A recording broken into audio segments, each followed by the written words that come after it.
Hi there. దేవుడు వర్తమాన భూత భవిష్యత్ కాలాలని తన చేతిలో కలిగి ఉన్నవాడు.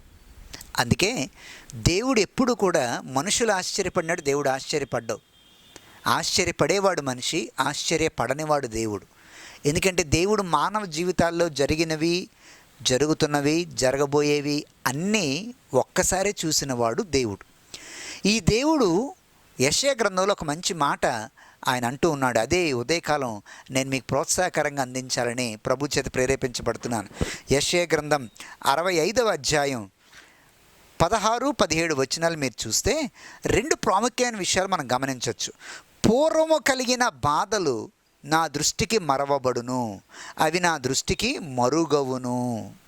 పూర్వము కలిగిన బాధలు, మనందరికీ గతం అనేది ఉంటుంది.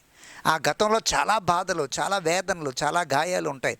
దేవుడు కూడా పూర్వము మానవ జీవితాల్లో జరిగినవి, లేకపోతే తన ప్రజల దైవ ప్రజల జీవితాల్లో జరిగినవి కూడా ఆయన ఏమంటాడంటే పూర్వము కలిగిన బాధలన్నీ నా దృష్టికి మరవబడును. ఎందుకంటే ఆయన కొత్తది చేయగల సమర్థుడు. ఇదే మాట ఆ తర్వాత వచ్చిలో అంటున్నాడు, నేను సృజించుచున్న దాని గురించి మీరు ఎల్లప్పుడూ హర్షించి ఆనందిస్తారు. నేను సృజించుచున్న దాన్ని, పూర్వం అనేది ఒక పక్క కనబడుతుంది, దేవుడు సృజించబోతున్నాడు అనే వాస్తవాన్ని కూడా ఇక్కడ రాస్తున్నాడు. You see God working not only about your past, but God is not stuck there. ప్రజలుగా మనం గతంతో ఆగిపోతాం, మన పూర్వం జరిగినటువంటి సంఘటనలతో అక్కడే ఆగిపోతాం. కానీ దేవుడు అలాంటి వాడు కాదు. దేవుడు ఏమంటాడంటే అవి మరవబడును, నేను సృజించబోయే దాన్ని చూసి ప్రపంచం హర్షిస్తుంది, నేను సృజించబోయే దాని గురించి మీరు హర్షిస్తారు. So what God is about to do, people are going to be surprised. ఈ ఉదయకాలం దైవ ధ్యానం వింటున్న మీరు ఇది బాగా అర్థం చేసుకోవాలి. మనందరి గతాల్లో పూర్వం జరిగిన బాధలు, పూర్వం అనుభవించిన కష్టాలు, పూర్వం అనుభవించిన వేదనలు, పూర్వం అనుభవించిన శ్రమలు, సమస్యలు, వాటితోనే మనుషులుగా మనం ఆగిపోతాం. ప్రపంచ చరిత్ర నడిపిస్తున్న దేవుడు కూడా అలాగే ఆగిపోయేవాడు కాదు. ఆయన ప్రపంచ దేశాలతో, ప్రపంచ ప్రజలతో ఏమని మాట్లాడుతున్నాడంటే పూర్వం జరిగినవి జరిగాయి, కానీ నేను సృజించబోయేది ఇప్పుడు కొత్తగా ఉండబోతుంది, నేను సృజించబోయేది ఇప్పుడు నూతనంగా ఉండబోతుంది, నేను చేయబోయేది చాలా కొత్తగా ఉండబోతుంది, దాన్ని మీరు చూసి హర్షిస్తారు.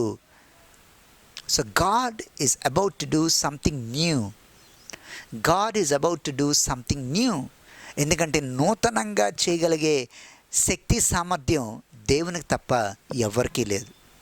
ఈ ఉదయకాలం అరుణోదయం అనే దైవ ధ్యానం చూస్తున్న మీరు, ఒకవేళ మీ గతంలో గాయం చాలా దారుణమైంది, పూర్వంలో జరిగిన సంఘటనలు అవి భయంకరమైనవి అయితే అక్కడే మీరు ఆగిపోకండి.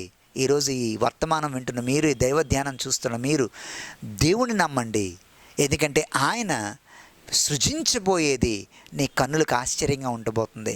ఆయన నీ జీవితంలో చేయబోయేది చాలా దీవెనగా నీకు ఉండబోతుంది.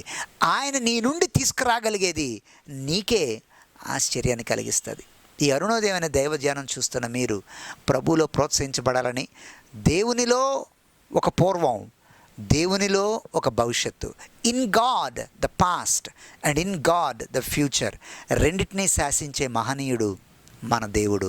ఆయన నీకు అండగా ఉన్నాడు, బాహువుగా ఉన్నాడు, రక్షణాధారంగా ఉన్నాడు, శాశ్వత శోభాతిశయంగానే నిలబెట్టగలడు.